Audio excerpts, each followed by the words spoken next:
Come join us each week as we dive into topics about the joys and the struggles of motherhood. By no means are we experts. We're practically flying by the seat of our pants, or should I say, mom jeans. On this podcast, you will find a judgment-free zone where we discuss not only the best parts of being a mom, but the not-so-glamorous parts too. You can expect unfiltered, real mom talk, humor, grace, and a sense of sisterhood. What makes our podcast unique is that we understand there's no one-size-fits-all approach when it comes to being a mother. We're not going to pretend that we know everything too, because we definitely don't. We just want a place to share our stories with you. Thank you so much for tuning in to Mom Jeans, trying to fit into motherhood. Welcome to another episode of Mom Jeans. We are so excited that you are here listening with us today. Today we have a special guest with us, Nina, and she is a friend of mine, and I'm so happy that she's here.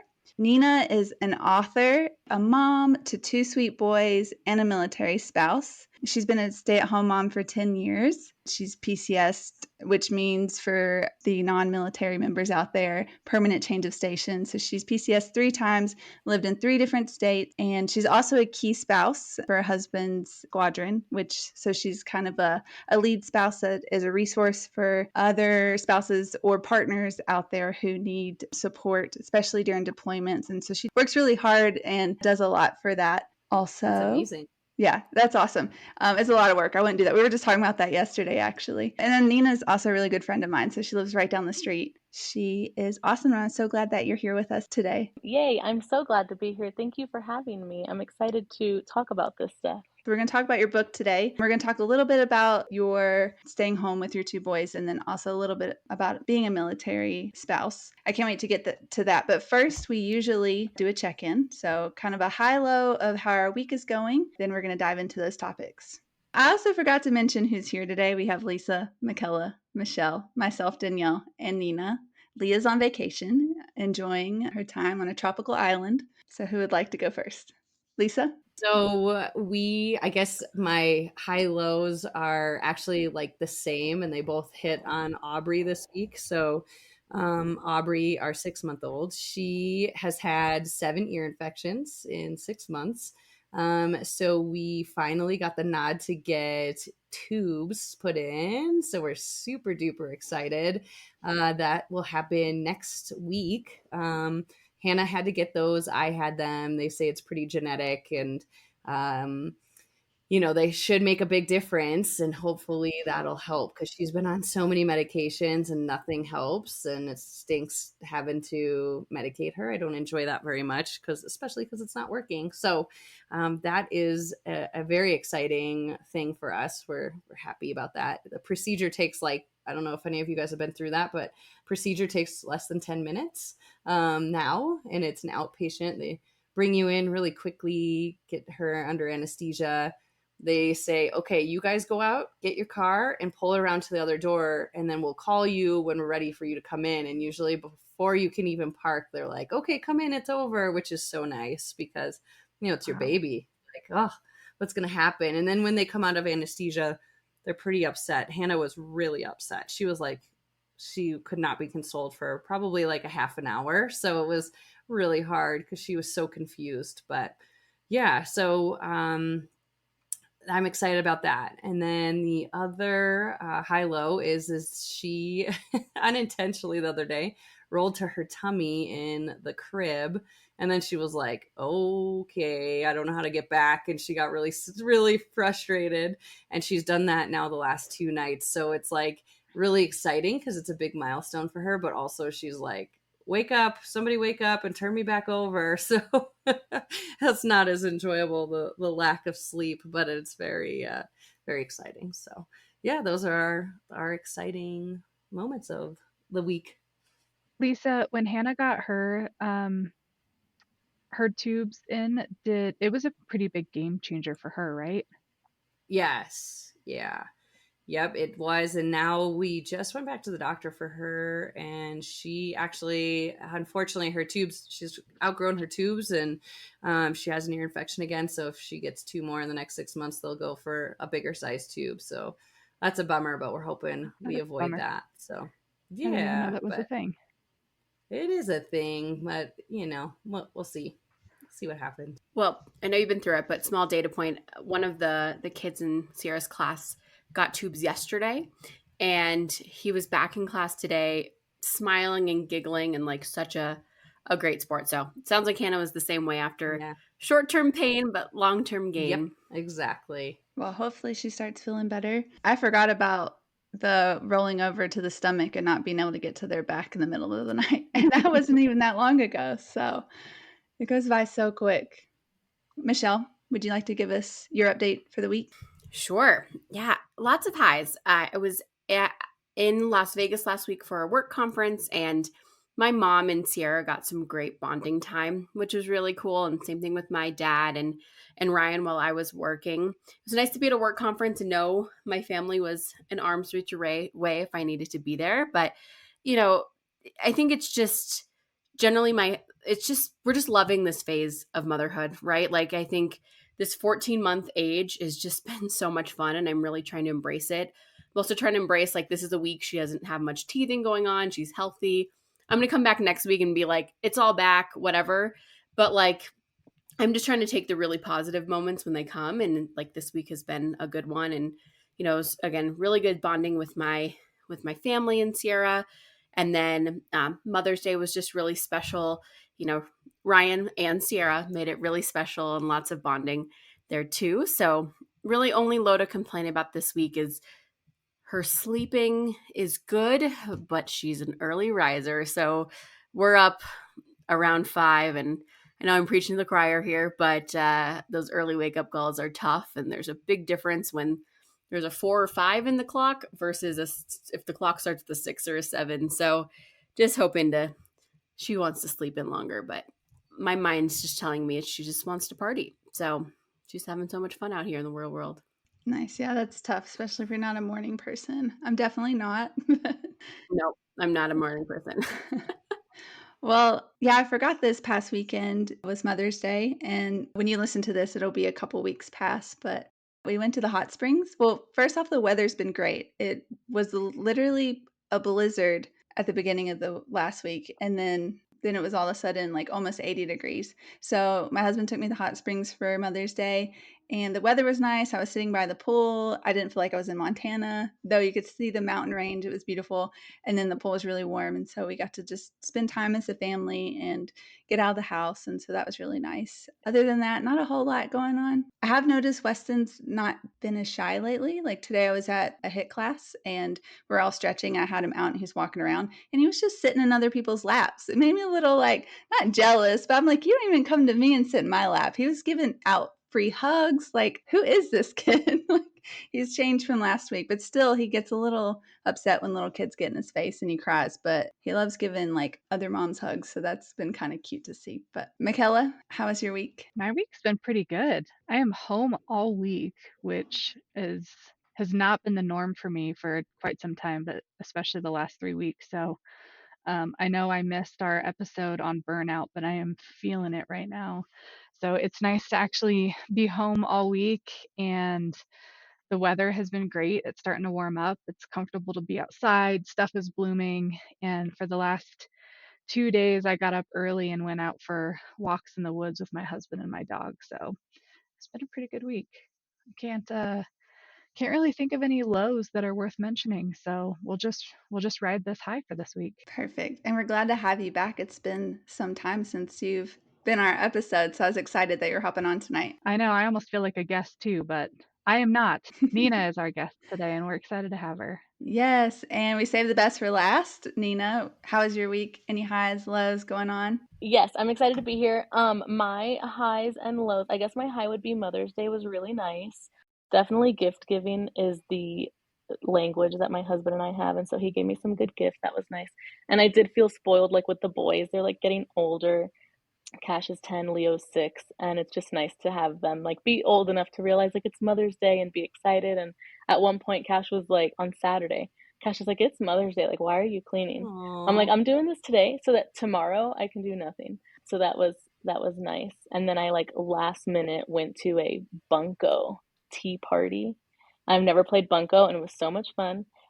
Danielle would have gone with me I if would she was have. in town. um, but it was a lot of fun, and so that was definitely a high. Like it was a good Mother's Day.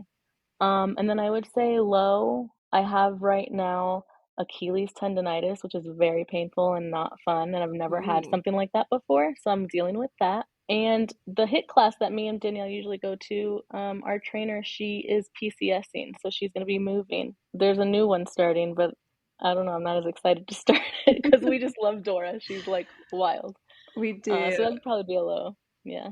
That would be Milo too. I actually like teared up today because they gave her a gift, a going away gift. Oh, Oh, did And they? yeah, and so she was crying, and when other people cry, Oh, I'm like, "Oh." I'm And sure. I will say to all of you, like Dora really meant a lot. Dora and Nina, because Nina, I was like, "Hey, let's go to this HIT class," because I didn't know anyone, and she's like, "Okay, let's go."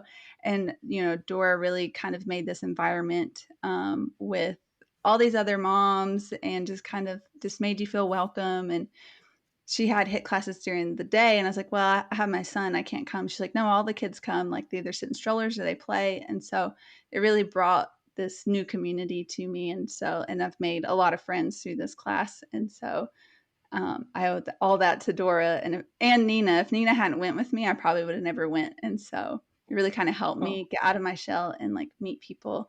So thank you, Nina, for going to the HIT class with me, even though you're like, I don't know. I'm like, let's do it.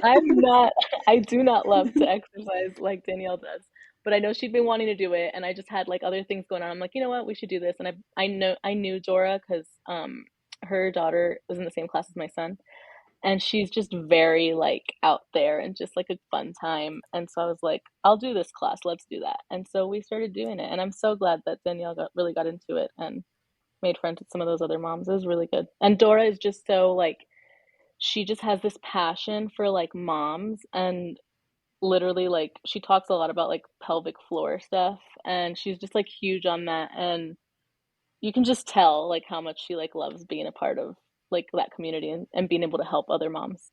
Yeah. that has to be really hard for you guys to.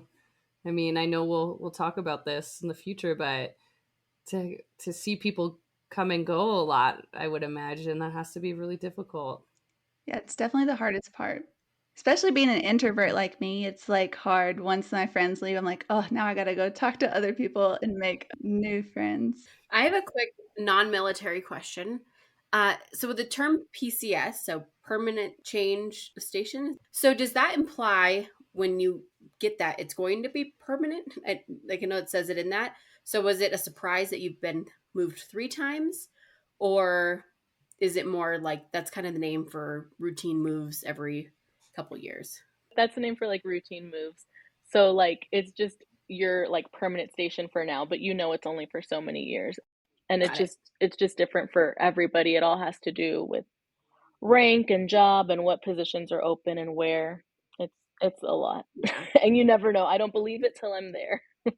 Yeah, they also totally. give you a dream sheet to like write down your 5 top places to go. Nina, how many Mhm. people do you know actually got what they wanted on their dream sheet? Oh, we did. My husband wanted Minot, North Dakota, because that's where Okay, he's from. And so we got it because nobody because wants to go to Minot, no, North Dakota. yeah, nobody asked for North Dakota. So, okay, 1. Yeah, no, but usually you get where you don't wanna go, but on that note, we can get started. I'll ask you a couple questions just about being a stay-at-home mom because I'm a stay-at-home mom as well. So I love to ask just a few simple questions, and then we'll talk a little bit more about being a military spouse because I am excited to have you on here because it's a little different. Our lifestyle's a little bit different, a little hectic, and then definitely we want to spend a bulk of talking about your book, which we're excited about. Sounds good.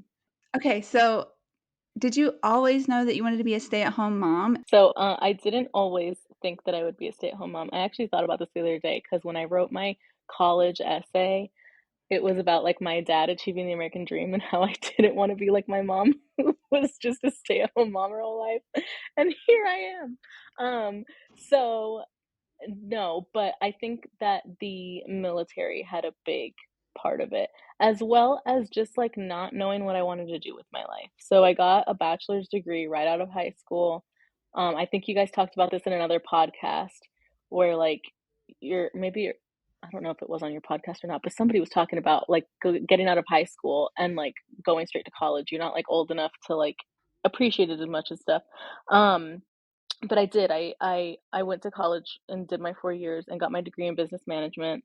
And I was working at my high school, the same high school job. I was working as a receptionist for a doctor's office, and I just stayed there because that's what I liked. I tried to meander off to like a hotel and try to get into like hospitality, and it was not for me. I like cried after 3 months, and I was like, I don't want to do this. I'm going back to my baby job because I was considered like an office manager with this office, and I just grew up there and loved it, just like running like the front office. So then when we moved to Minot and I left home, I did end up doing a reception office there again while I was pregnant, and then I didn't work because it was just like I didn't have to. We could make the means. I mean, it does show like financially, I feel like we get into more debt whenever we don't work, whenever one of us is only working. But it was just nice. I did, I guess, burn out. I do not remember exactly because it's been so long. But when my son was 2, I was like, I need a job.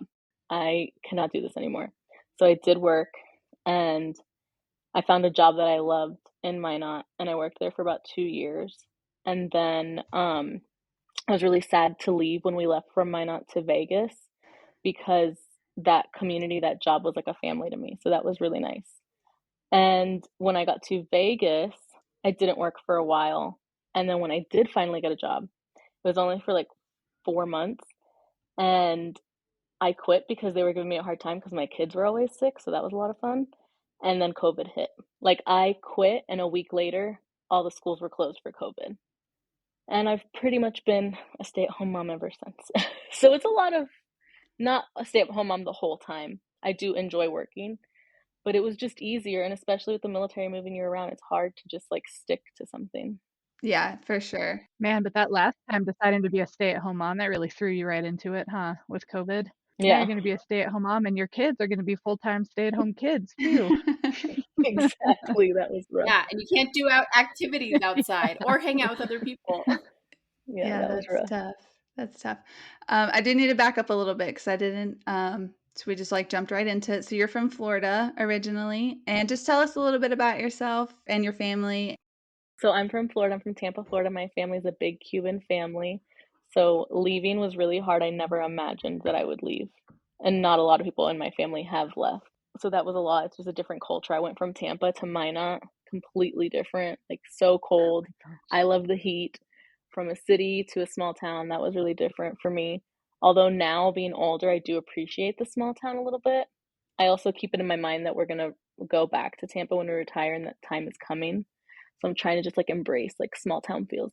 So after I moved from Tampa to Minot, I was pregnant with my first one, and then we spent 5 years there, and then I had my second son 6 weeks before we moved to Vegas. So yeah, it's been 3 PCSs and 4 different states. That's crazy. Yeah. And so you literally had your second, and you had to move like just like a month or 2 later with a newborn. He was like 6 or 8 weeks. Yeah, it was mid-June, and he was born end of April. So it was like 6 to 8 weeks. And so I had my nephew and his wife, who my nephew's like he's only 3 years younger than me. He's like a little brother to me. They flew up to Minot, road tripped with us down to Vegas, and then flew home. Did you have the Air Force pack for you or the military pack for you? Did you pack yourself and drive down? I've always had the military pack. Okay, yeah, that's helpful. I'm watching my neighbors just now like pack all their stuff up. I'm like, that's stressful. I'd rather than come pack my stuff for me. I know you can make money that way, but I don't have time for that. Do you like enjoy PCSing? Does it stress you out? Like, how's that for you? How is that for your kids moving to Montana? Was that hard on them? A little bit. I think it's a little bit of both. Like I think it's definitely stressful just moving in general, but I do get excited to go somewhere new. And like Cash was excited to come here and do something new. And then right now Leo's 6, so he's at the age, and we've been here 2.5 years. He's at the age where like the other day it was mentioned, and he was like, I don't want to leave anytime soon. So he's like got his friends, and he's kind of happy here, and he doesn't get that. But Cash is more of understanding because he's like, he knows it's coming, and he's just a little older, so he's not too bad about it. How do you know when you're gonna go? Like, is it always for you? Is it always like a time period that you know?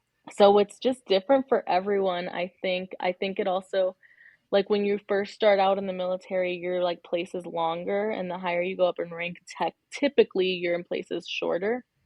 Oh, My husband was in Tampa for like 5 or 6 years. We were in Minot for 5 years. We were in Vegas for 3.5 years.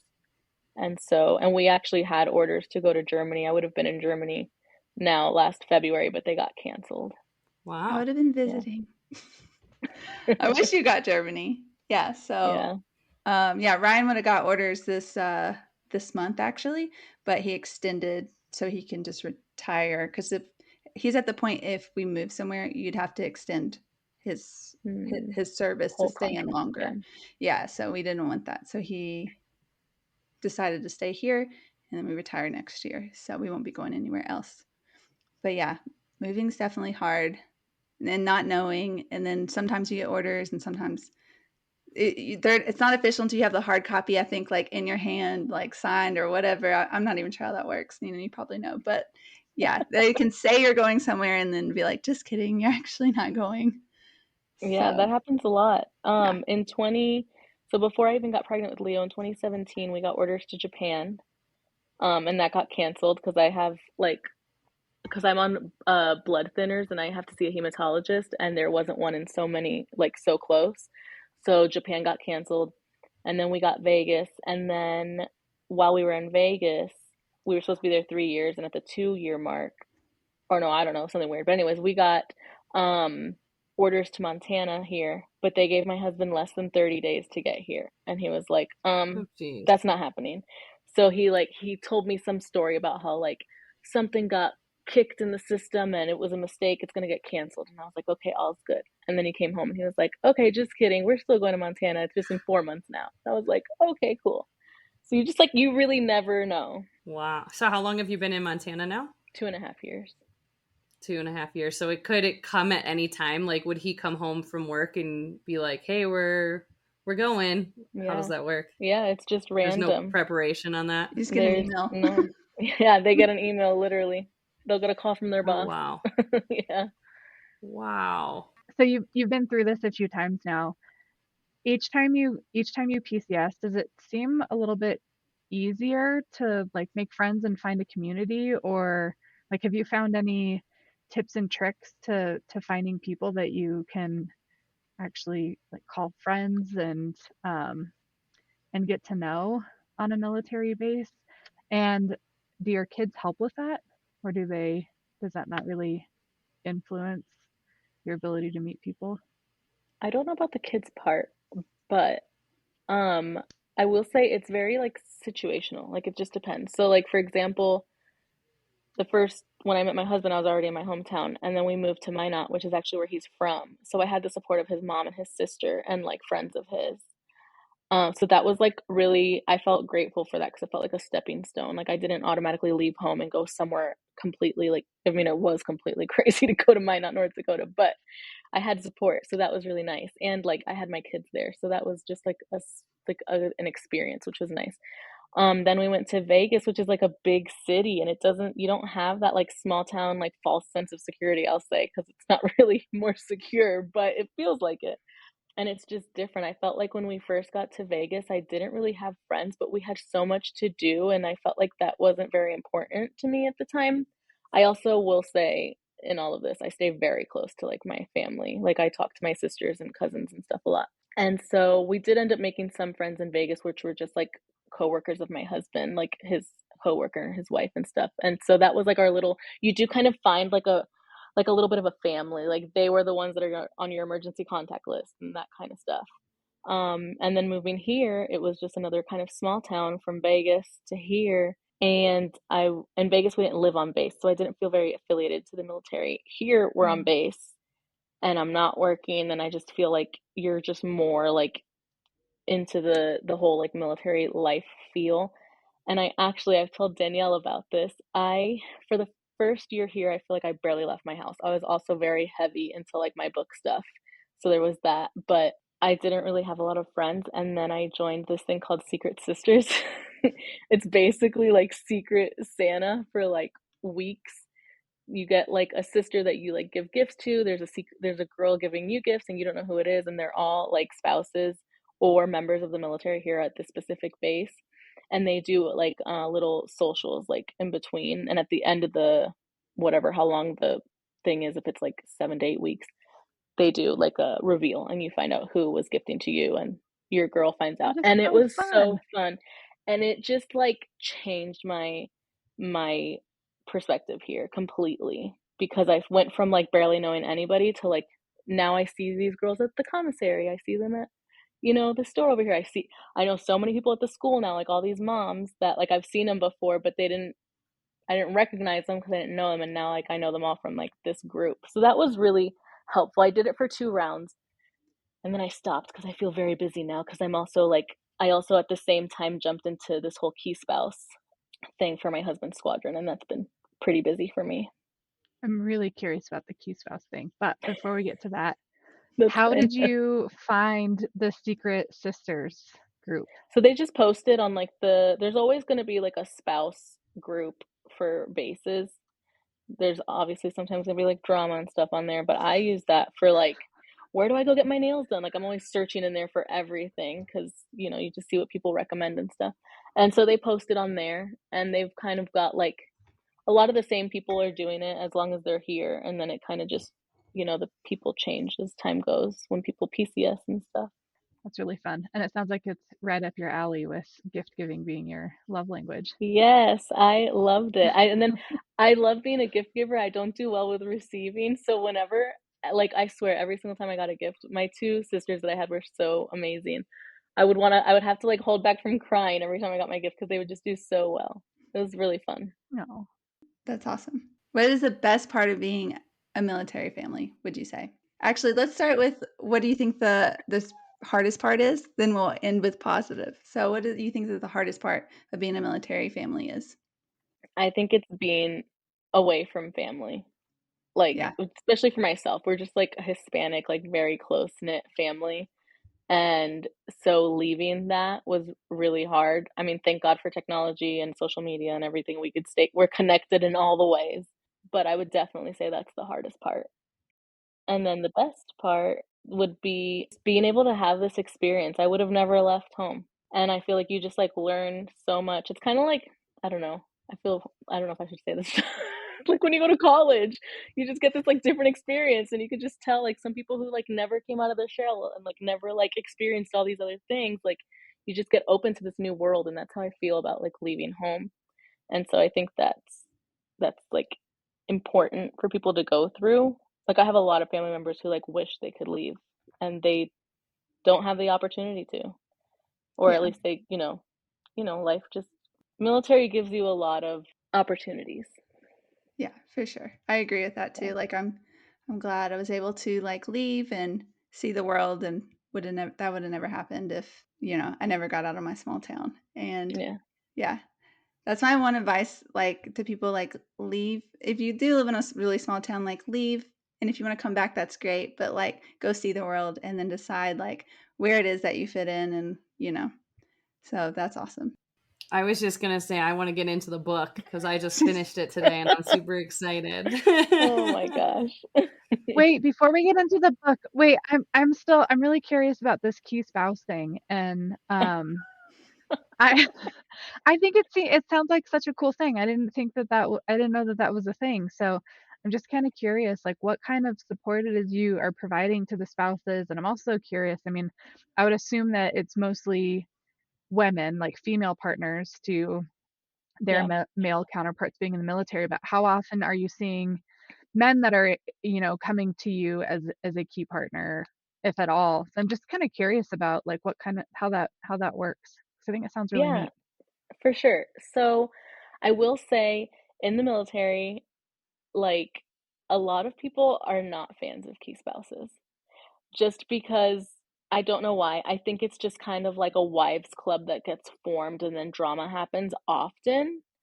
So you'll hear many, many spouses that are like, I never had a key spouse. I never was contacted by one or anything like that. That And was I me. think I'm, yeah. And I think I'm just like I like to like help people and be there for people. So I was a key spouse in Minot, and I remember we would just kind of like help out with some of the events. And we would try to put on an event, and nobody, one time we had like, I want to say we had like nacho like bar catered, and not one person showed up. And that's usually how More it goes, nachos for you. right? That's usually how it goes. So then when I was in Minot, we had like moved off base. That's when I got a job. So I completely like fell off of that hole. I feel like when you're not on base, you're not affiliated with the military at all as a spouse. Um, so then I wasn't like that either in Vegas. So when I got here and I was like, okay, we're gonna be living on base. I'm not gonna have a job. Like, let me try to be this key spouse. And it actually took me a second to become one, because without saying too much, the people before me were kind of having like not a great rep there. And I had to push myself in there, and I did. And then I was by myself for a minute, and I was trying to host like coffees and dinners, and not many people would show up. I ended up helping with like a big event, and it was like a lot on me, and I was this close to quitting because I didn't get any help from anybody. But as soon as I was about to make the decision to quit, I had a couple girls jump on, and then now it's like snowballed, and there's 7 to 8 of us. And basically Nice. what our main job is, we're not like a babysitter or an Uber driver. We're not meant to like be there for you in that way. We're just kind of like a resource that you use if you have a question, if you need something. We are what connects the family of the military member to the military. And so we try to be there, especially for people that are like on deployments.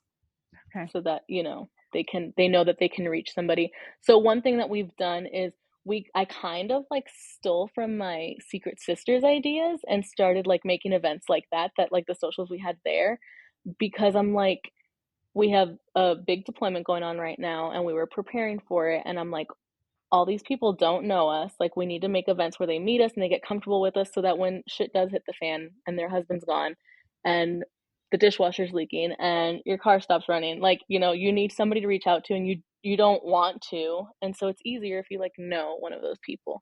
So that's like a big part of what we've done, is we're trying to just kind of create this like community within the squadron. I want to be a part of their squadron.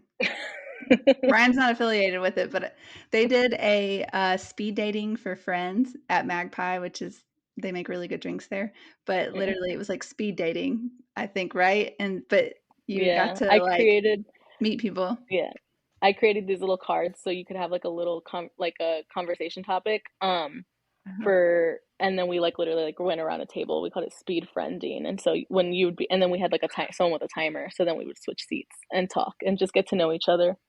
And just because especially when you're in a place like this, Great Falls, Montana, like, it's a small town. You don't like know anybody. You're like forced to be here. It's cold and miserable. Windy. So you like need to meet people and like find your village. That sounds like an awesome program. It's shocking that people don't all get behind it. Well, I just don't think I think we've put a lot of effort into it, and I think people don't typically do that. Like, I'm literally just supposed to be the person that you call if you need something, and then I tell you like, oh, you can get the FCC, like the government, to give you babysitting hours, or you can call this number for that, or I'll get you in touch with the first shirt, which is, it's a lot of military lingo, but like, it's just like the middleman, it's the messenger. So there's not a lot to it. But in our case, we knew that we were preparing for like a lot of people going, and so we just wanted to create some sort of a community. That's cool. Yeah, love it. You seem like the kind of person that people want to connect to and would easily pick up the phone and want to call you if they need something. So that's great that you volunteered to do that. Yeah, thank you. I know I'm like volunteering a lot. I'm like, where's my paycheck? I know. I literally asked Nina to do things, and she's like, I need to check my calendar. She's got a lot. I do. I really do. Yeah. All right, I'm done asking questions about the key spouse thing. Lisa, dig into all your questions about the book. Man, I could go all day about this. Oh gosh. So yeah, just a quick synopsis. So So Nina wrote the book Because of Us, a second chance novel. Do you want to give us like the quick overview of the book so that people can go and check it out? Yeah, I can. So, Because of Us, it is about the main female main character is Josie, and so Josie has always had a crush on her twin brother's best friend Wes, and something happens while they're in high school, and she ends up having to move out of town. She goes with her aunt, and she ends up and with that, she has a falling out with her twin brother. So then a couple years later, it's after high school graduation, she comes back home. She kind of rekindles her relationship with her brother, as well as finally, starts to have a relationship with his best friends. It's a romance novel. And so they secretly start dating. And so that's kind of a fun part of it. And so they basically just have the best summer ever after high school graduation. And her best friend kind of has a thing with her brother. So they're kind of basically double dating this whole summer and having a great time. But ultimately, it leads to something that happens that once again runs her out of town. And she's gone for 7 years. So now she's back in town, and she is closer to Wes than she expected.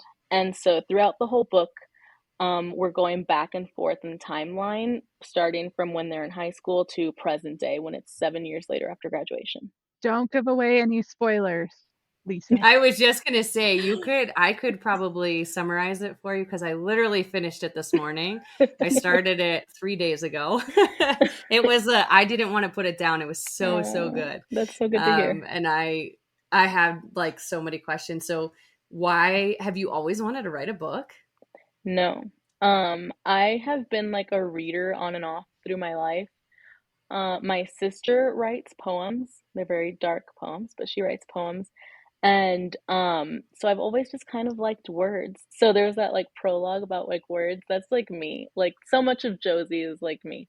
But I've always liked writing. And then actually the bout of being a stay-at-home mom in 2014 with my older one, I was just reading like crazy.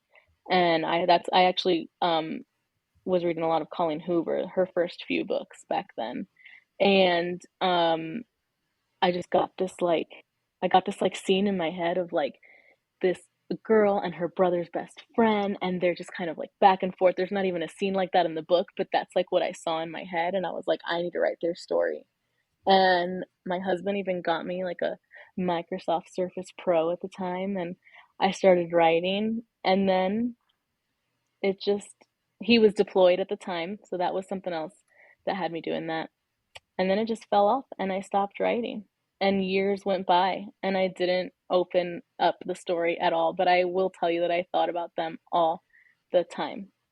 Really? Yes, for years until 2020. I fell into reading again. I just picked up like an old Colleen Hoover that I loved. I really like Ugly Love by her, and It Ends With Us. And I picked those up and I started reading, and then I just couldn't stop reading, and I ended up creating a Bookstagram page, which is just an Instagram page for like book reviewing. I didn't even know what it cool. was. I like called my sister. I was like, I want to do this, or I think it was my niece. I like called her. I'm like, I want to do this. I want to make a page. And so I did, and I found a great community on there. Like people that I talk to every day are on there, and we just talk about books all the time. And so one of my close friends that I met on there, she was like, I want to read this. Like, show me some of your stuff. And I was so nervous. And I sent it to her, and she was like, no, you need to keep this going. And so it just became what it is. So the gap between 2014 and 2020, you didn't go back to it at all and add to it? No. Wow. I don't think so. No. And I think I had like 15,000 to 20,000 words written, which the whole book is over 100,000 words. So I didn't have like that much done. And I think I may have gone back and edited a lot of it. And I have to say, huge trigger warning, please. I have to throw that out there. There's something that goes on. I won't say what it is, but if you have a trigger, check the triggers because it's on paper and it's kind of heavy. So yeah. has it made you want to write another book, or how do you have any more stories building in your mind? I do. I have a lot, but I have zero motivation to write right now, and it makes me sad. Okay. So the book released in November of 22 or 21. I think it was 22. And like right away, I just jumped into Cora's story, her best friend. Yeah. And Ooh. and I'd read that. I was so excited for it. And then I hit the 20,000 mark. That must be my mark. And I was just kind of like not feeling it. It's not what I wanted. I won this like giveaway with this girl. She calls herself the fairy plot mother. She works with a lot of not bigger authors, but like indie romance authors. She like went over it with me and she was like, do you have another story in mind? And I was like, yeah, I do. I actually have a story for her aunt, Layla, and Connor. Do you remember Connor, the guy with the long hair man bun?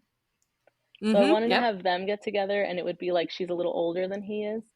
Ooh. And so she was like, let's push Cora's story down and start this one instead. And I was like, all right. And I was pumped. And I did the same thing, and I stopped at around 30,000 words. And that's where I'm at. Interesting. Yeah. That's okay. I mean, it's really cool that you can even say that you've written a book. I mean, that is how many people have talked about wanting to do that and they never get there. Yeah. Even to say that you've written 20,000 words. That seriously is impressive. 3 times. Yeah. That's wild. Yeah. What's I could Google it, but what's the equivalent of 20,000 words or 30,000 in pages? And then how many pages is your book that is released? So, for example, it's hard to say because my book is over 400 pages, but that's got blank pages. It's like 350, I think, on like a Kindle. And that's over 100,000 words. So, wow. Yeah. That's awesome. Yeah. It was quite an experience. No kidding. And then what was it like trying to find somebody to publish you? So, no, I did it myself. And that was a lot so as I've mentioned, Colleen Hoover, my sister and I like loved her. My sister that writes the poems was the one who like found Colleen and like she spread it between like our friends and stuff and we all read her.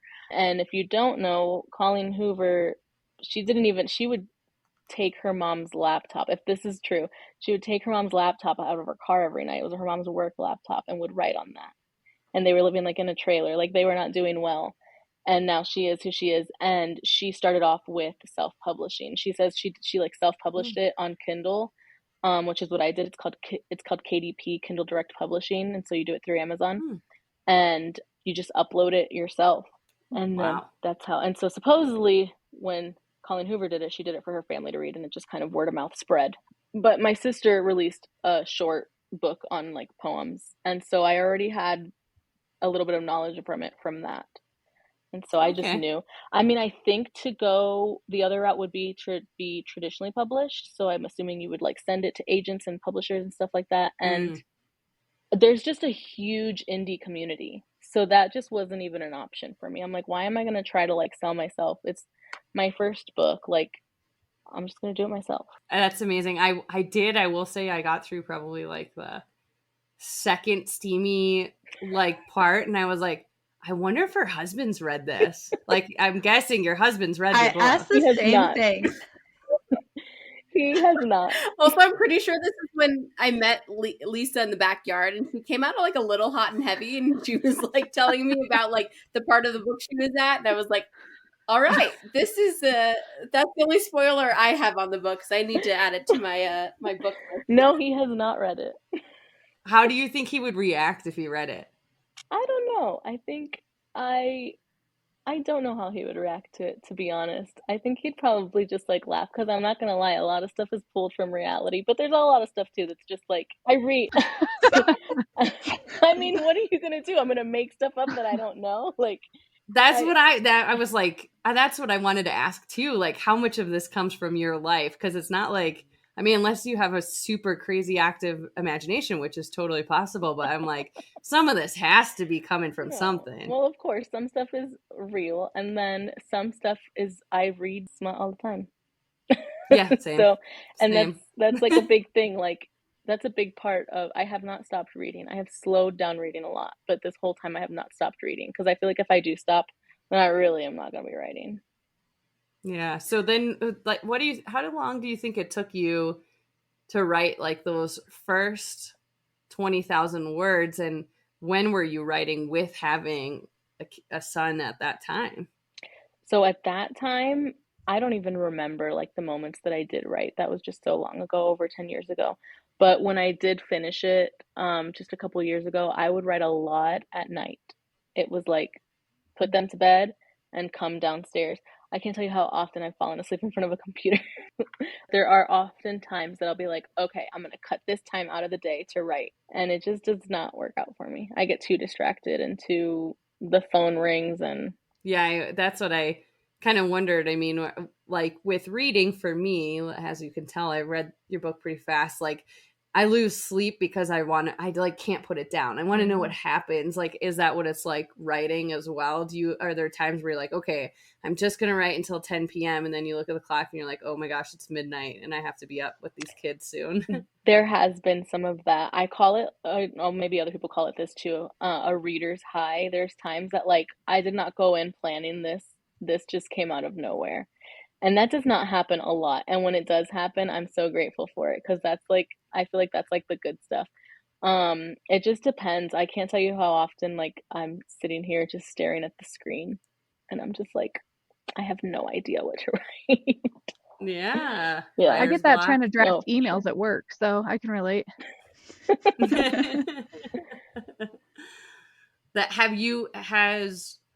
Like, I'm sure you can see your numbers of people who've downloaded it. Was it surprising to you one way or another on numbers? Like when you published with Amazon, were you like, did you have a goal? Did you have an expectation of what it was going to be like? I didn't have too many goals. I did better than I expected for sure.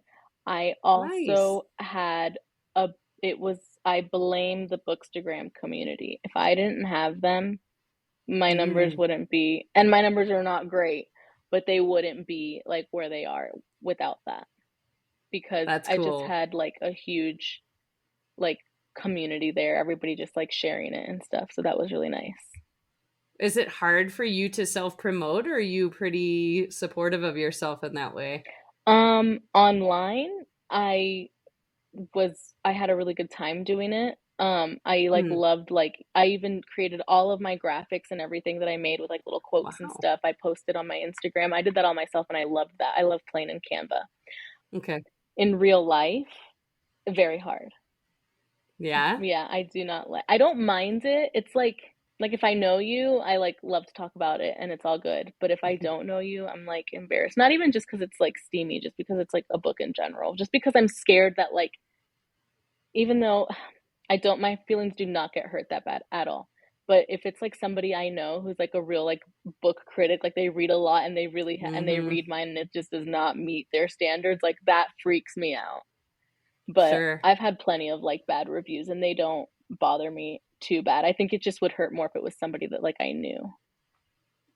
That's what I'm always interested, because I'm on Goodreads and I try like now, because you have I have a following of a few people so that I know what to read, like steal books off of their lists and stuff like that.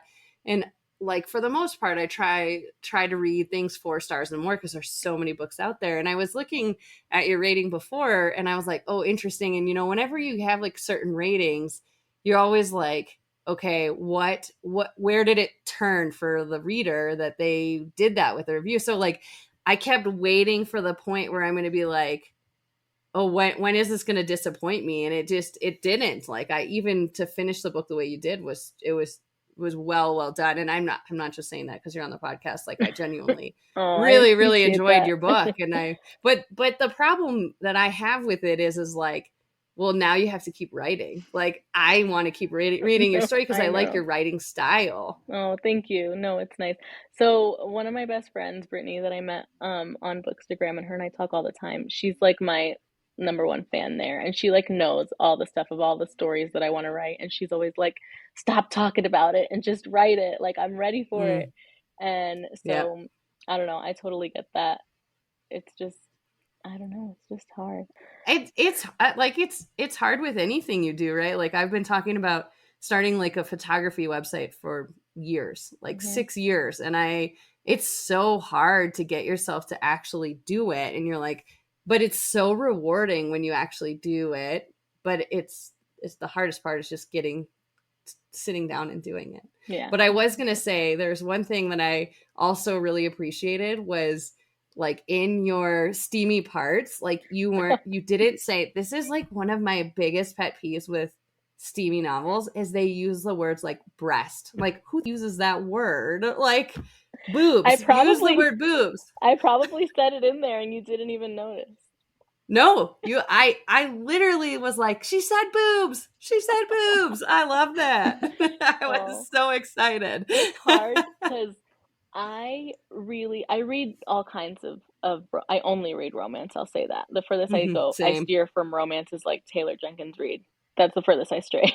But I just like read all kinds, and okay, what am I trying to say here?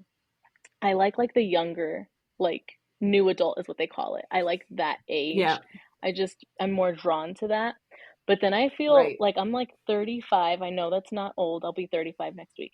I know that's not old, but I also feel like it's hard to like stay, with the young kids. And like when I write, I do try to write with like a little bit of a younger voice.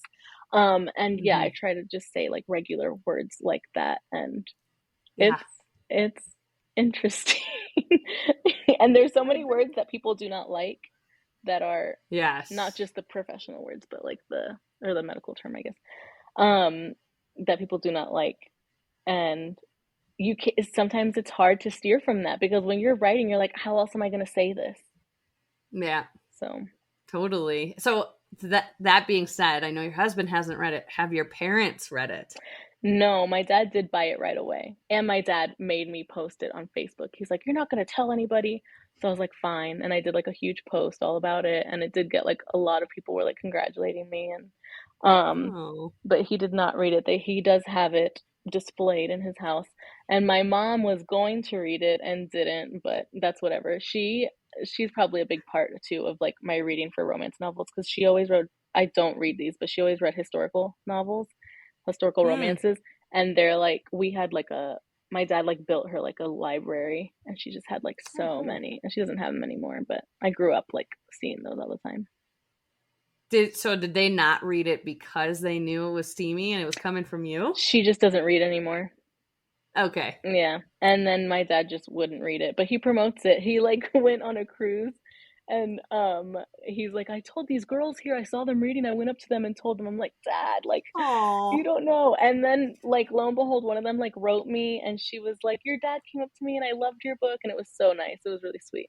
Oh, yeah, that's awesome. Yeah, it is awesome. But I do have a lot of family members that have read it, but mostly like younger, like my generation, I guess I'd say. Sure. That is really cool.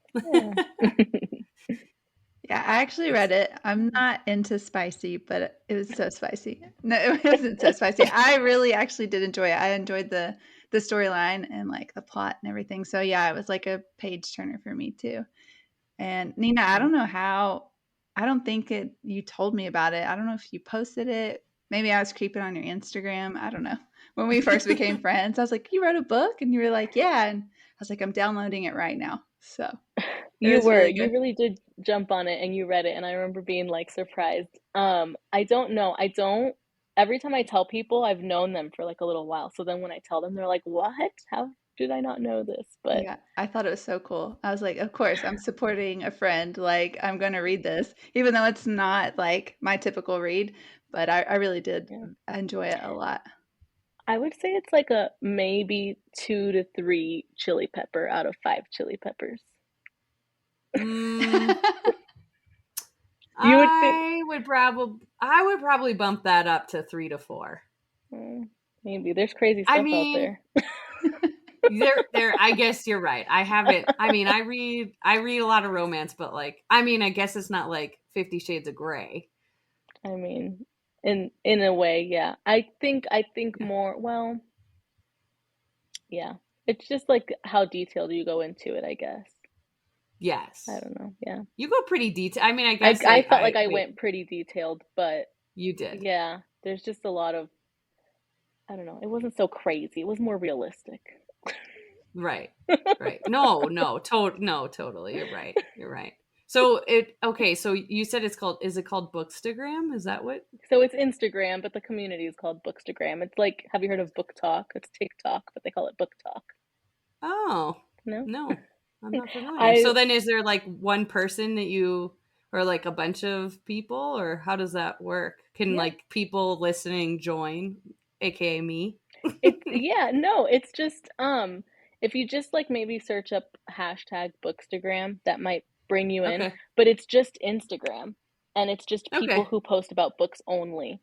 And I guess Oh, it's just cool. like the algorithm. Once you start following them and seeing them, then all you're gonna see is book related posts. But a lot of people Very really cool. get into it with like the aesthetics and stuff, so that the page looks all pretty. Just take pictures of books and talk about them. And then they'll post Nice. like, here's a stack of second chance romances, or here's, an author stack, so they're all by the same author, or things like that. That's And really cool. Okay, yeah. one last thing about your book. No, How sure. did you get the cover art? Because that was awesome. That's beautiful. It is. I loved my cover. I found a cover artist. She's actually done the cover art for, I can't think of any. Have you ever read Devney Perry? I don't No? think Okay. so. She's actually from Montana. Oh yeah. You should read those. Those are good, Lisa. Oh, yeah, we did read that one. I forgot about it. She has a series called The Eden. I've only read the first two. It's about a whole family. The Edens, and they're set in Montana. And most all of her covers are the same cover artist, but when you're in like this like book community, you just start learning like different cover artists. Well, you can open any book and it says who the cover artist is inside. Mm-hmm. But she was just one that I liked her work, and she had a sale, and I reached out and she did the cover for me. She did really good. She did great. Mm-hmm. That's a big thing that also draws me back on books sometimes, is like, oh, I know you're not supposed to I know. but yours is beautiful. I was in love with it. Thank you. I thought it I don't know, it just like makes it for me. And I think that scares me too, because I'm just like, if somebody's like in love with it and then it's not what they want inside, I'm like, sorry. It's just my first book. I think I was listening to you guys talk about imposter syndrome earlier, and I definitely get like imposter syndrome, because I think to myself how like I never went to like writing school or anything like that. Like I know nothing about writing. I just do this. I just know what I know from reading. And so it just kind of feels like, if there are for the authors out there that like did write and stuff, I feel like I'm in here like a fraud, just trying to do my best. I was just reading a book that I listened to a podcast, and Adam Grant's podcast, and he had Anne Lamott on. I don't know if you've ever heard of her, but she's written a ton of books, but she wrote a book called Bird by Bird, and it's how to write a book. And I was like, I've never thought I would ever write a book, but like she literally wrote in it, like, writing a book is the worst experience of your life. Like, it is miserable. Everything about it is miserable. People take my class and are expecting me to be like, it's the best thing in the world. Everything's so fantastic and I love it so much. And she's like, it sucks.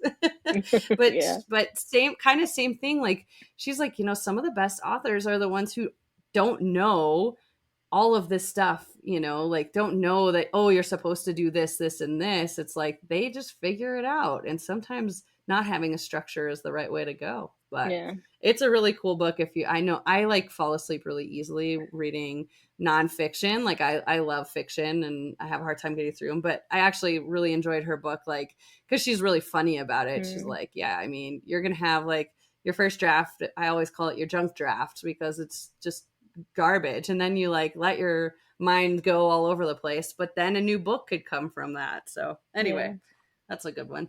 So yes, we could like start a book club right now. So I'm gonna just stop talking and let everybody else talk. No, I do have a fun question though, because how we pictured Wes in our head.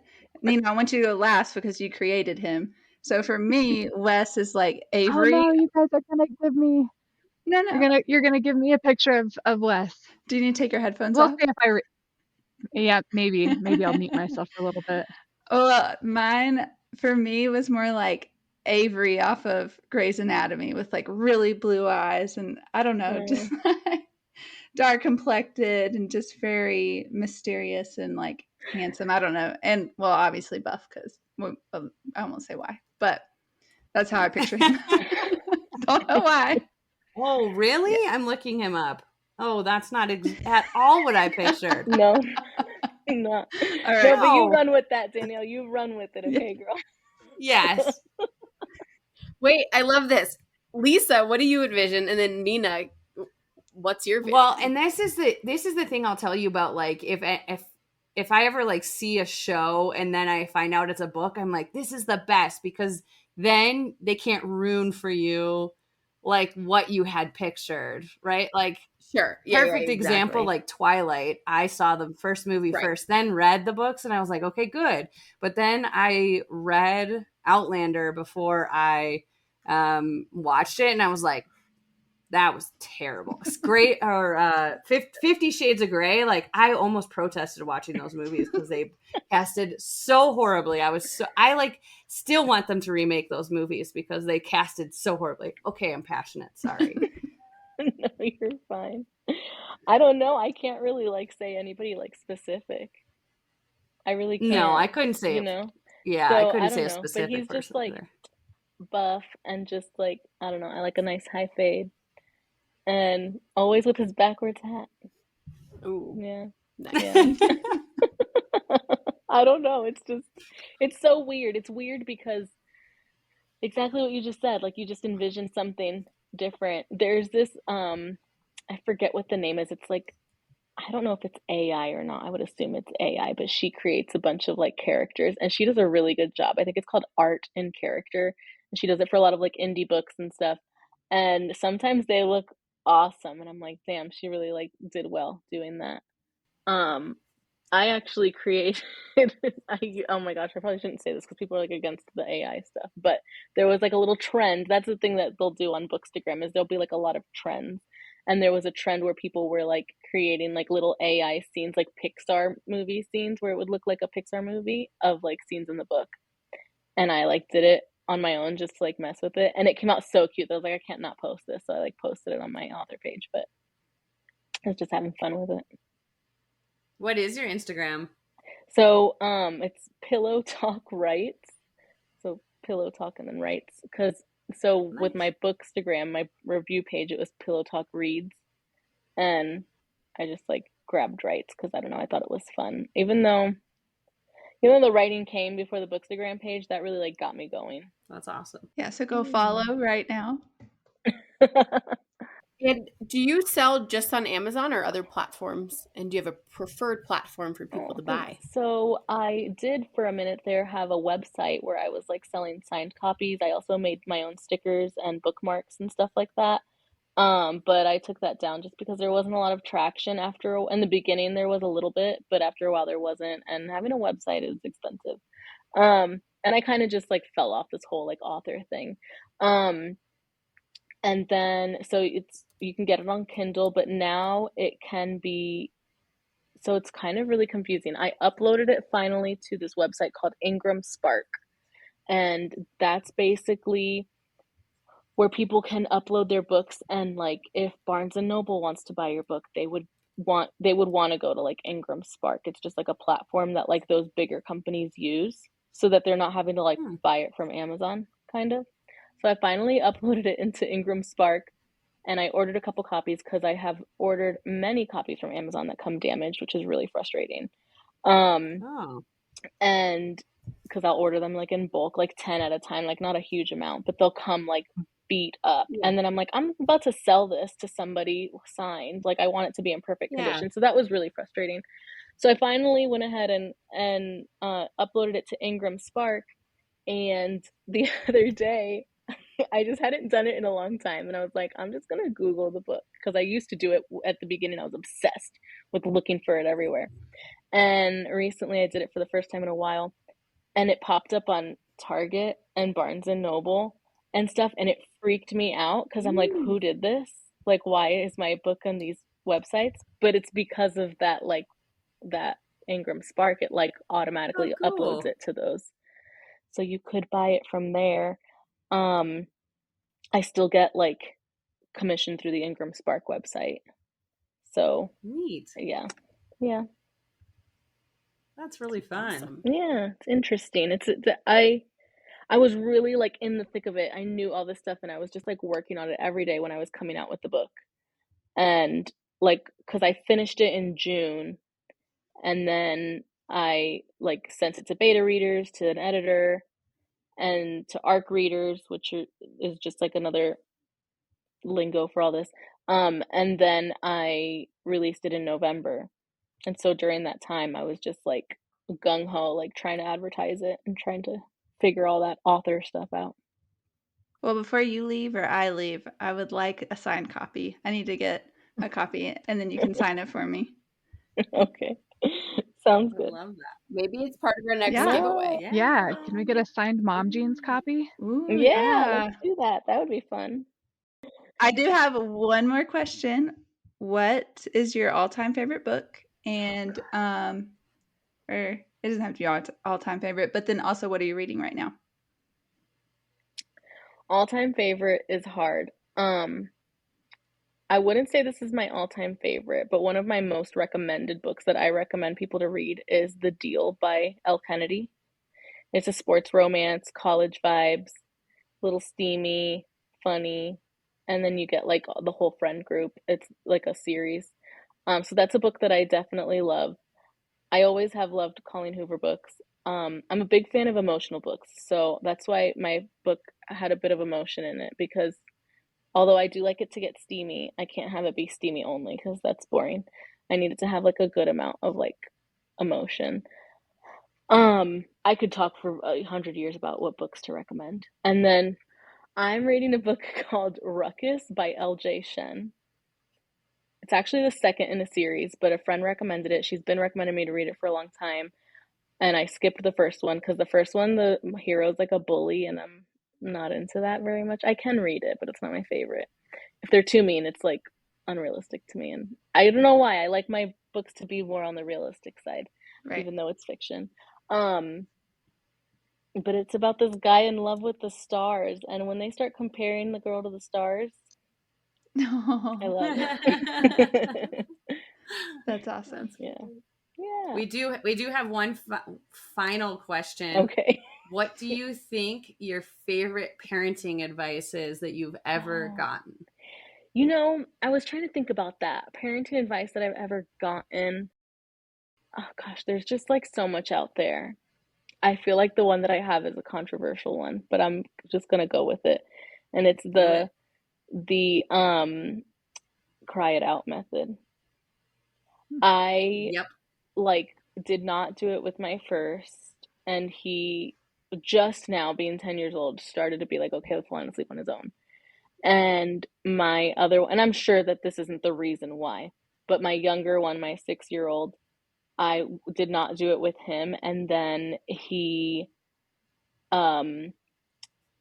was going to start working in Vegas, and I'm like, how is he going to fall asleep for naps? So I just started like making him cry it out, and I hated every single minute of it, but it's quick. And then he got to the point where like there was like one day that we were just like hanging out, and we're like, where is Leo? And Leo went upstairs and put himself to sleep. And he's always been like a good sleeper for me. I do think that that's not why. I think he probably would have just been a good sleeper anyways, but I just felt like, I don't know, I feel bad for the mom. Like, I don't feel bad. I think it's totally fine if you co-sleep with your kids when they're older, but the second that we let go of that, it's just like freedom. Yeah. One of our impending episodes we've always talked about is about sleep and napping and all the ordeals around it. So I love that perspective already, and excited for that episode because I too have a lot to add when it comes to the world of sleep. So does Lisa, so does Danielle, so does Leah, and Michaela with dogs, like all the above. Michaela herself. Oh yeah. Yeah. I could talk about my poor sleeping habits, and you know, maybe Maybe before we do that episode, I'll have to ask my mom if she did the cry it out method with me or not. So Ooh. I can give my adult perspective on how my mom raised me and how that may have influenced my poor ability to sleep as an adult. Yeah, both you and Bryce don't sleep well. When they go on vacation, they get the double beds so they can sleep Always. separate beds. Always. I love it. I love it when we check into hotels and they're like, "You wanted 2 double beds?" Yep. You sure you don't want a single king? No. Give me Nope, 2 sure keys don't. and 2 beds. I think in our family reunion in a couple weeks, McKenna, our cousin-in-law, I guess, she was divvying up our rooms, and I think y'all got the room with 2 beds in it. Yes, we requested that. That's awesome. Awesome. Well, we appreciate you being on the show, and please make sure to go follow at Pillow Talk Writes for your book account, and then at Pillow Talk Reads for your book reviews. And we appreciate you, and I'm so glad you were on here with us and you agreed to this. So thank you. Yeah, thank you guys for having me. It was nice. It's nice to talk to other moms and readers and stuff. Thank you, Nina. And that wraps up another episode of Mom Jeans, trying to fit into motherhood. Thank you again so much for listening to us. And if you enjoyed this podcast, please consider giving us 5 stars so other mothers out there like you can find us and listen. If you would like, you could follow us on any of our socials at Mom Jeans the podcast. If you have questions, would like to send us your birth story, or give us suggestions or things that you would like to hear, please email us at hello@momjeansthepodcast.com. See you next week.